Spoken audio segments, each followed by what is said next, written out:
우리를 죄와 사망의 권세에서 구원하신 우리 구주 예수 그리스도의 은혜와 평강이 능력이 여러분과 항상 함께 하시기를 빕니다. 이 목사님이 엄청난 말씀을 하셨는데 다 믿지 마시기를 바랍니다. 조금만 믿으시기를 바라고, 목사님 목포 복음교회 가신다는 말을 듣고 복음교회가 도대체 어떤 교회인가 궁금했었습니다. 작년에 서울에 잠시 왔었을 때 오라고 했는데 제가 사정이 여의치 못했었습니다. 이번에 다른 일로 오는데 미리 서로 연락이 되어서 이 목사님도 본 지가 오래되었고 또 복음교회는 어떤 교회일까 생각하고 왔습니다. 교회 이름이 많지만은 복음교회라는 교회 이름은 제가 처음 들었어요. 대단히 대담한 이름입니다. 교회 이름으로는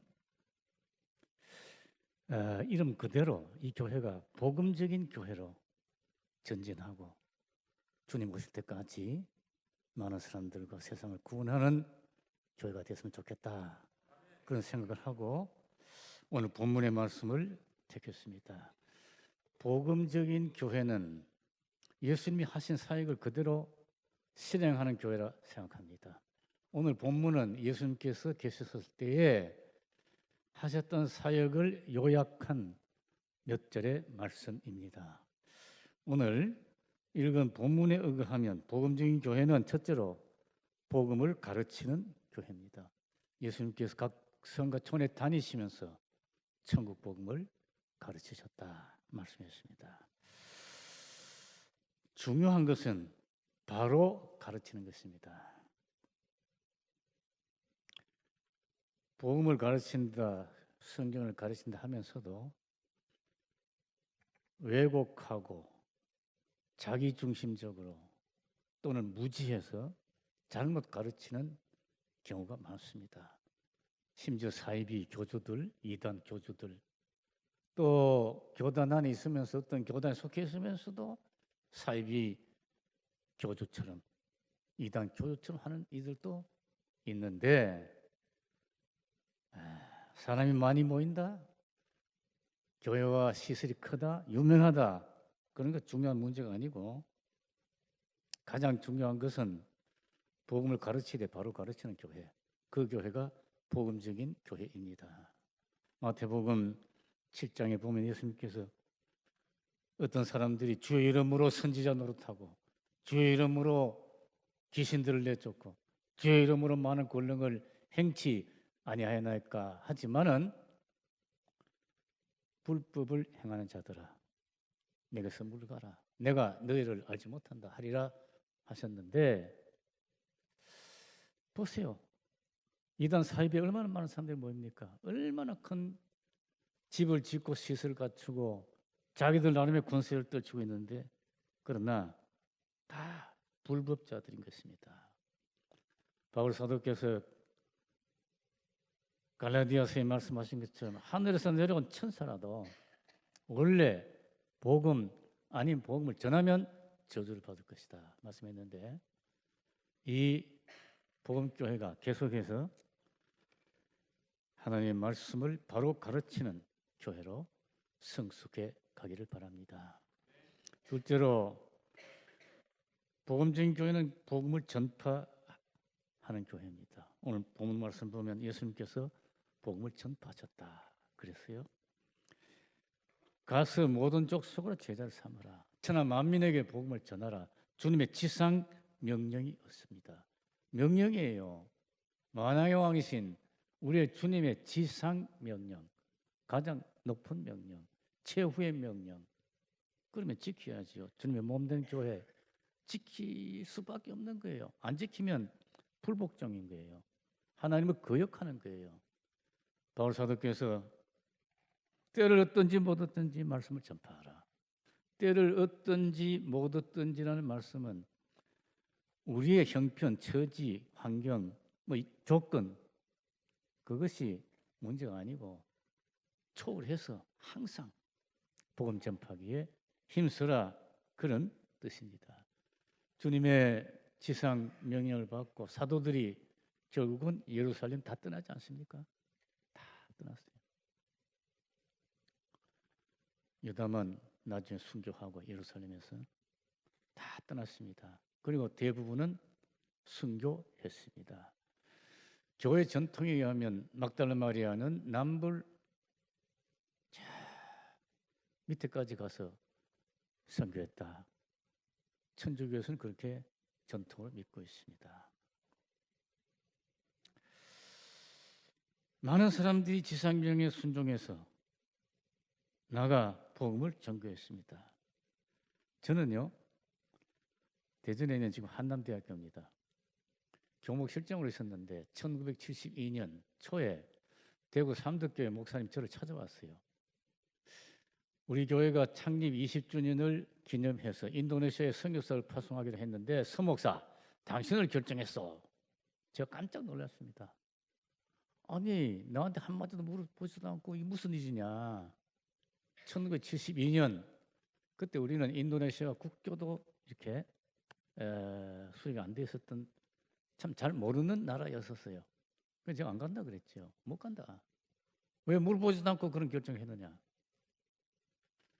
제 신학교 동기 친구 목사님입니다.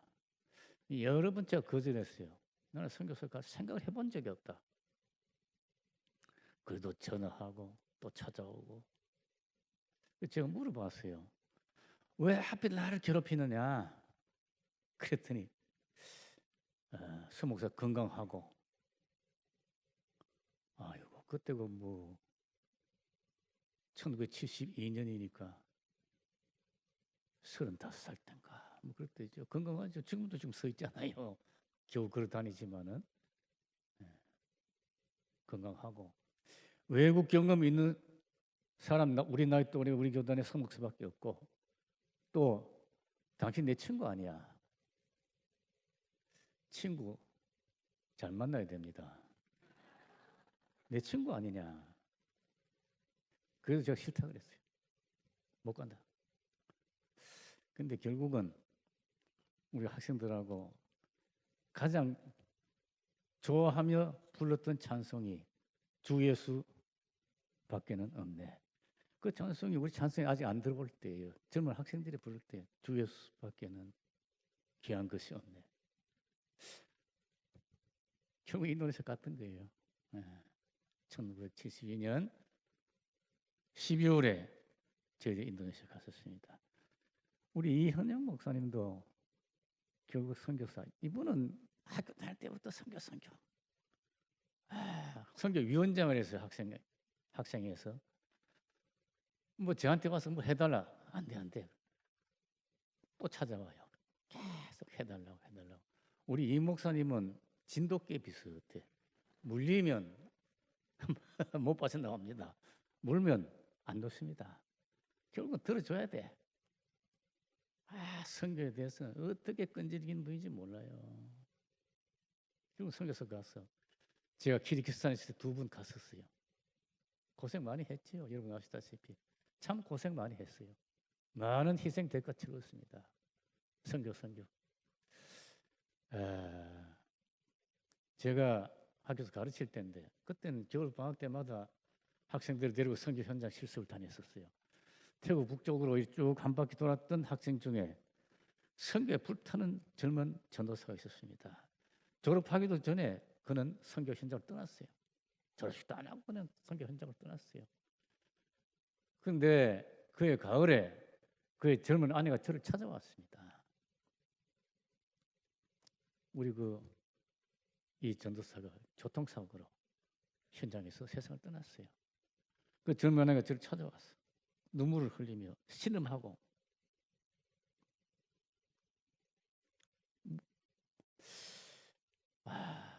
자기들은 결혼할 때 자녀를 갖지 않기로 약속을 하고 결혼했습니다. 왜냐하면 선교사로 헌신하기로 했기 때문에 자녀가 있으면 좀 온전히 헌신하는데 좀 더 어렵지 않을까 생각해서 자녀를 가짜장치로 약속하고 결혼을 했는데, 그런데 왜 하나님께서는 우리 이 전도사 왜 이렇게 일찍 데려갔었습니까? 왜 이렇게 이런 방식으로 데려갔었습니까? 눈물을 흘리면서 신음하는데 제가 아무 말을 할 수가 없었습니다. 침묵. 뭐라고 말합니까? 속으로 아무리 훌륭한 신학자라도 그 질문에 답할 수는 없을 것이다. 답할 수 없을 것이다. 아무리 훌륭한 목사라 할지라도 어떻게 당신을 위로할 수 있겠나. 그런 생각만 제가 하고 있었습니다. 자기가 그렇게 말을 했어요. 아무리 기도해 봐도 알 수가 없고 여러 분을 만나 물어봐도 대답해 주는 이가 없는데, 가서 모든 족속을 제자를 삼으라는 명령은 자기에게도 주어진 명령이기 때문에 남편이 사역하던 곳에서 사역하겠습니다. 갔어요. 아직까지 거기 있어요. 그게 뭐 80년대 말인가 그렇게 됐을 거예요.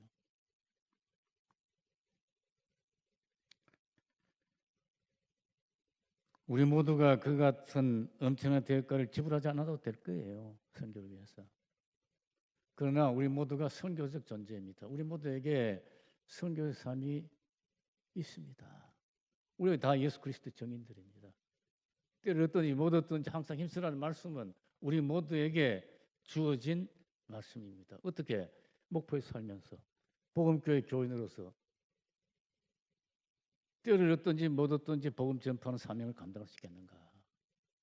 첫째는 우리가 시시때때로 만날 때마다 기회 있을 때마다 말로 전도해야 됩니다. 다른 사람들에게 예수 그리스도를 증거해야 되고 교회 오세요 전도해야 되는 것입니다. 우리 로마서 10장에 보면 누구든지 주의 이름을 부르는 자는 구원을 얻으리라. 누구든지 남녀노소 빈부귀천 누구든지 주의 이름을 부르는 자는 구원을 얻으리라. 그런데 믿지 아니하는 자를 어찌 부르리요? 듣지 못한 이를 어찌 믿으리요? 들어야 믿고 그 이름을 의지하고 불러 구원을 얻는데 듣지 못하고 어떻게 믿을 수 있느냐? 전파하는 자가 없이 어찌 들으리요? 전파하는 자가 있어야 듣고 믿고 입으로 신하여 구원을 얻는데, 우리에게 복음을 전파할, 말로 전할 의무와 책임이 다 있는 거예요. 여러분들 어떻게 복음교회 오게 되었습니까? 아마 대부분은 누군가가 같이 왔을 거예요. 가족, 친구, 교우들이 데리고 왔을 거예요. 여러분이 그냥 곧장 들어온 분도 혹 계시겠지만은 대부분은 누군가가 데리고 왔을 거예요. 이제는 여러분들이 그 누군가를 또 데리고 와야 되는 거예요. 말로. 그리고 우리 인격으로 복음을 전가하는 것입니다. 인격. 우리가 복음교회 아무개, 우리의 정체성이 있습니다. 우리를 아는 사람들이 보는 사람들이 저 사람 복음교회 아무개인데 참 좋다, 진실하다, 겸손하다, 훌륭하다. 그러면 우리의 인격이 그리스도의 복음을 전가하는 것이고 이 교회는 명예롭게 하는 것이지만은 혹 저 사람이 복음교회 아무개인데 부정적으로 자꾸 생각하는 그런 경우가 있다면 우리는 복음교회의 명예를 훼손하고 비선교적인 반선교적인 인격을 가지고 산다, 그렇게 생각할 수 있는 거예요. 또 우리의 삶 자체가 복음적이어야 합니다. 그래서 복음을 전거해야 되는 것입니다. 우리 날마다 살고 있어요. 뭔가를 하고 있어요. 만나고 있어요. 무슨 일을 당하면 반응하고 이렇게 살고 있는데 그 나날의 삶 자체가 모습이 복음적인가, 그리스도인다운가 중요하다고 생각합니다. 말과 우리의 인격과 우리의 삶 자체로 그리스도를 증거해야 된다. 복음을 증거해야 된다고 생각합니다. 셋째로 복음을 실천하는 교회입니다. 아까 말하고 조금 연결되어 있지만 오늘 본문 말씀 보면 예수님께서 무리를 보시고 마음에 민망히 여기셨다. 민망히. 대개 영어 성경에는 컴패션 그렇게 되어 있어요. 막 마음이 불쌍해서 마음이 아팠다. 통감했다. 그런 간절한 마음, 목자 없는 양떼들처럼 유리하고 방황하는 것을 보고 불쌍히 여기셔서 민망히 여기셔서 모든 병자들을 고치고 약한 자들을 고치셨다. 그 뭐예요? 사랑이죠, 사랑. 우리가 복음을 실천한다. 여러 가지 말로 할 수 있지만 딱 한마디로 압축하면 사랑이라고 생각합니다. 그리스도의 사랑, 주님의 사랑. 주님께 새 계명이라 그랬잖아요. 새 계명을 내가 너에게 준다. 서로 사랑해라. 내가 서로 사랑하면 이로써 너희가 내 제자인 줄 알 것이다.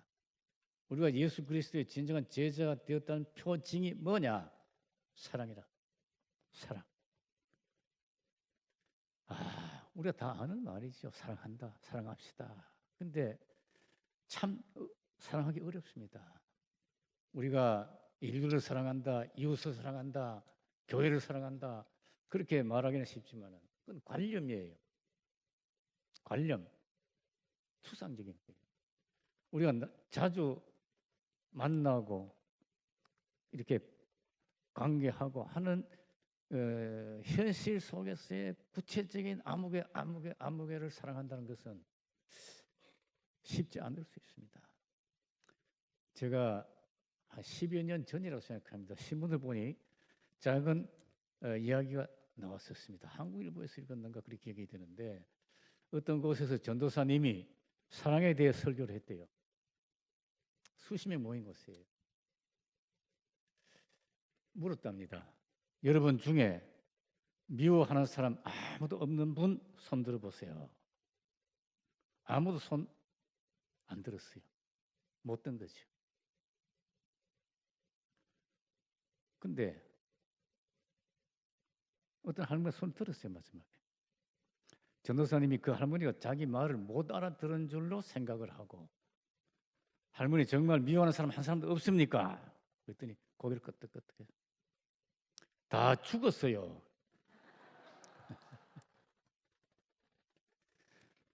구체적으로 자주 만나는 사람 사랑하기가 쉽지 않습니다. 그러나 사랑하려고 노력하는데 그리스도인 다움이 있다고 생각합니다.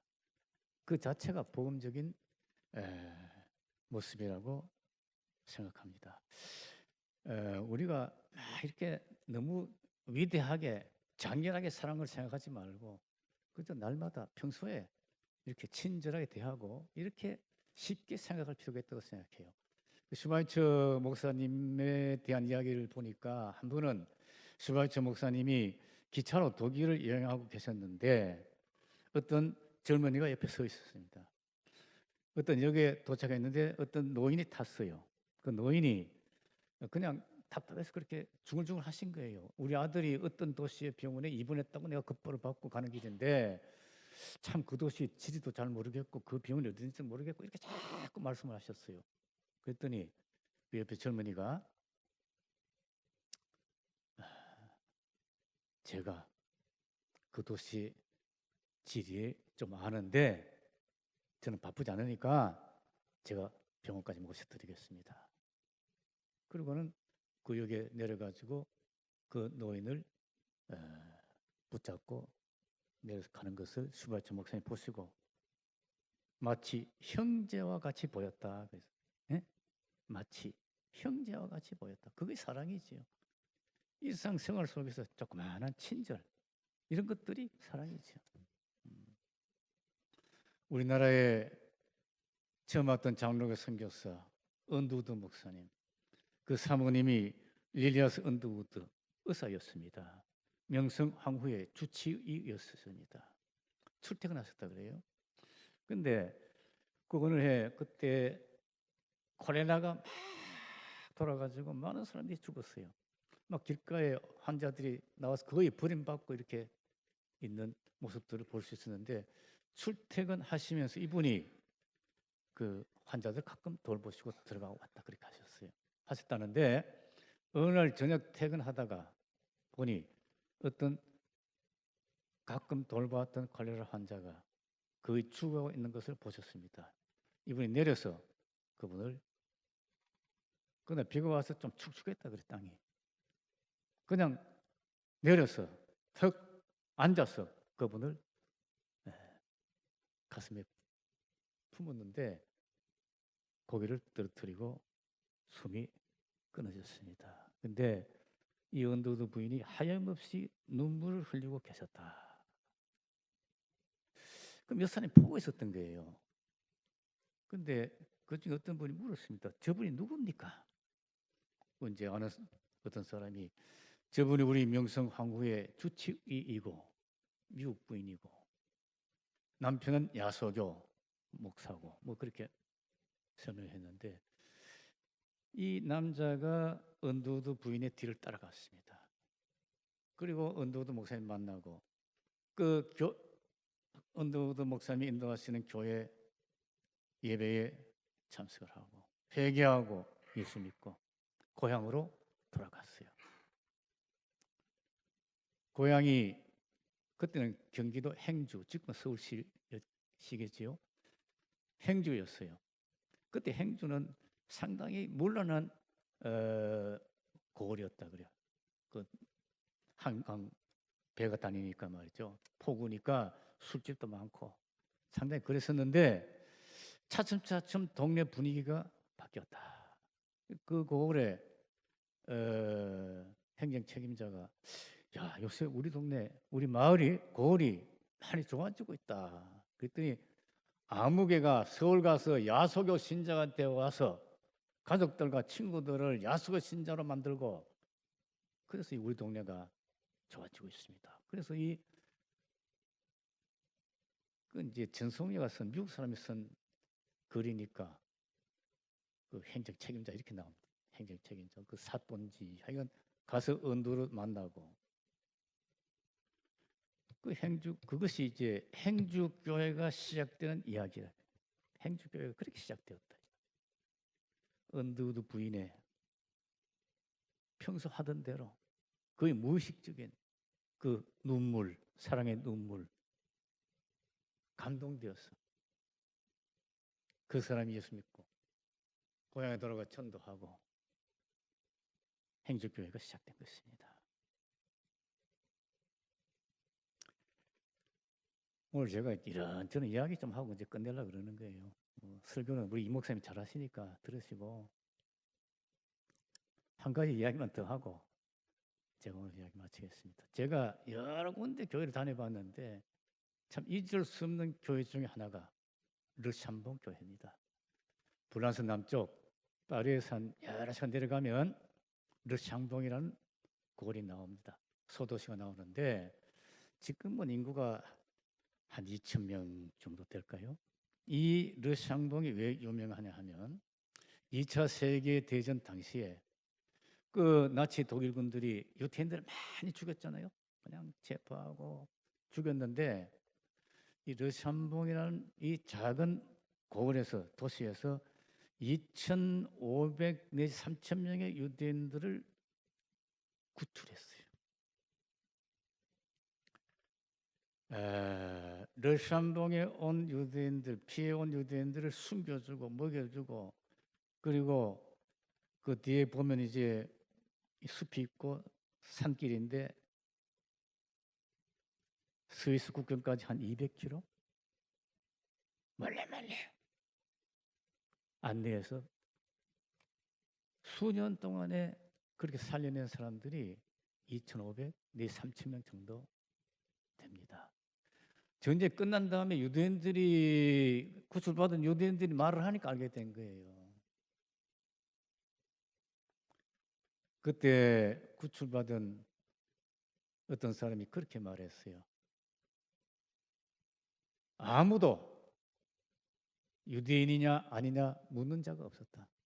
아무도 네 아버지가 누구냐, 네가 어느 나라 사람이냐, 돈이 있느냐 묻지 않았다. 그냥 영접하고 우리를 숨겨주고 우리를 살려주었다. 어떤 사람은 그렇게 말했습니다.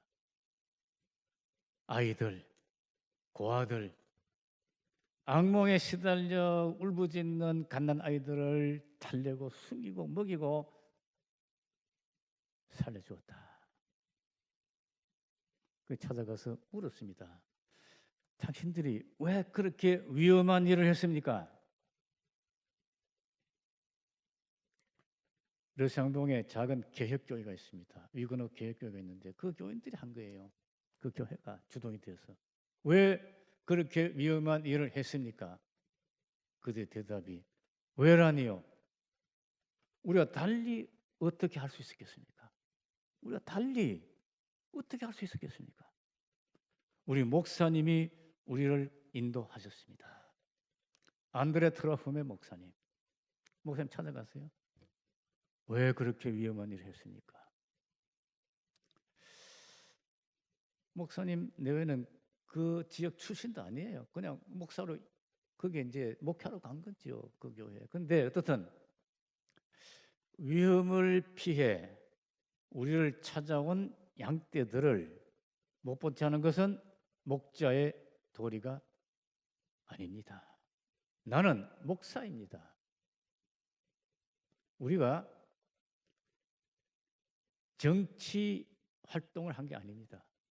저항 운동을 한 게 아닙니다. 우리는 그냥 날마다 성경을 읽고 기도하면서 매일매일 순종한 것밖에 없습니다.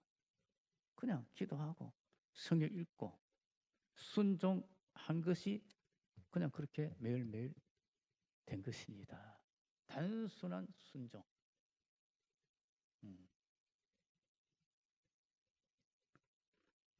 단순한 복음의 실천, 순종. 이것이 중요한 것입니다.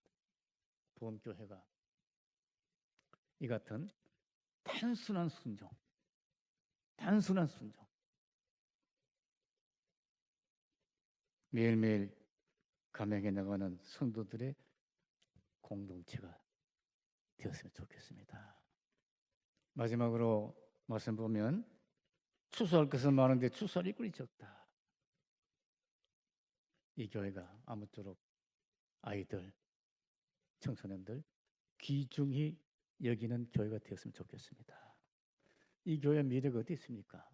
우리 교회의 미래가 어디 있습니까? 우리나라의 미래가 어디 있습니까? 아이들과 청소년들이 있는데 귀중히 여기고 말씀으로 훈계하고 하나님의 일꾼으로 키우는 이 일에 많은 관심과 기도와 노력을 해야 하리라고 생각합니다. 미국의 어떤 교회에서 말이죠. 한인교회에서 그런 이야기를 했다는 말을 들었습니다. 뭐냐 하면 한인교회가 있는데 이제 교인이 뭐 수십 명밖에 없어요. 근데 그 동네가 그 지역에 대학교가 있기 때문에 유학생들이 많이 와 있대요. 한국 유학생들이. 그 유학생들이 중에 이제 교회 나가는 아이들이 온단 말이에요. 야, 얼마나 귀중한 인재들입니까? 보배들입니까? 그런데 어떤 분이 그렇게 말했대. 저 놈들은 교회 헌금도 안 하고 밥만 먹고 간다고 말이야. 와, 내가 그 소리 듣고 깜짝 놀랐어요. 얼마나 감사한 일인가. 귀한 일인가. 귀한 기회인가. 이 아이들을, 이 청년들을 밥 먹일 수가 있고 도와주고 인격적으로 사귈 수 있다는 게 얼마나 큰 복인데 교회가 그런 말 하느냐. 이 복음적인 교회는 추수할 일꾼들을 육성하는데 힘쓰는 교회가 복음적인 교회입니다. 추수할 것은 많은데 추수한 일꾼이 부족하다. 주님의 이 소리를 들을 수 있는 신령한 귀를 가진 교회, 그리고 그 주님의 요청에 응답하는 교회, 이게 복음적인 교회입니다. 목포 복음교회가 이름 그대로 주님께서 주신 교회 이름 그대로 복음을 바로 가르치고 인기가 있든 없든 사람이 뭐라 하든 상관없잖아요. 복음을 바로 가르치고 복음 전하기에 힘쓰고 복음을 실천하고 복음적인 아이들, 젊은이들을 육성하는 데 힘쓰는 진실로 복음적인 교회로 성숙하고 성장하고 전진하기를 하기를 바랍니다. 아까 기도하실 때 다시 오실 예수님 그런 말씀하셨는데, 야, 오랜만에 들어보는 말씀이니 요새 교회 안에 다시 오실 예수님 이런 믿음이 자꾸 식어가고 있어요. 예, 다시 오실 예수님 오실 때까지 이 교회가 복음적인 교회로 전진하시기를 기원합니다. 기도하십시다. 하나님 아버지 감사합니다. 1955년 이 복음교회를 시작하게 하시고 오늘까지 주의 장주에 붙으셔서 이 귀한 회중을 인도해 주신 것을 감사합니다. 우리 이 목사 기릭산에서 참 많은 수고를 했는데 이 교회의 목자로 불러세워 주셨사오니 하나님의 특별하신 이유가 있을 줄 믿습니다. 이 교회가 이름 그대로 진실로 복음적인 교회가 되는 일에 하나님 도와주시고 가르쳐 주시고 인도해 주셔서 이 혼탁한 이 시대에 진정한 예수 그리스도의 공동체로 교회들의 모범이 되게 하시고 이 사회와 우리 민족과 세계를 구원하는 일에 귀소임 받는 복음적 교회 되게 해 주시옵소서. 저희를 온전케 하시는 우리 주 예수 그리스도 이름으로 기도하옵나이다. 아멘.